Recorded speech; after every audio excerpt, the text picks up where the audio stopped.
Google ড্রাইভের আরও কিছু সেটিংস আমরা দেখে নিব।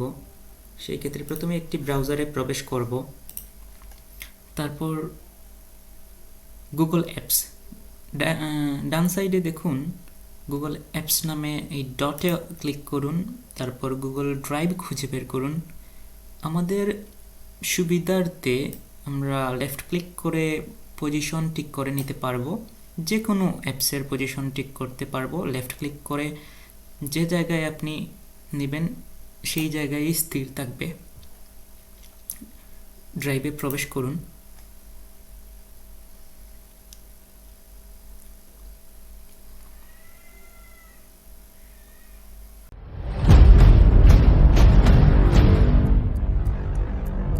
Place for all of your files, আপনার প্রয়োজন মতো সব ফাইল ডকুমেন্টস ইচ্ছে মতো সেভ করে রাখতে পারেন আপনার ইমেইলে,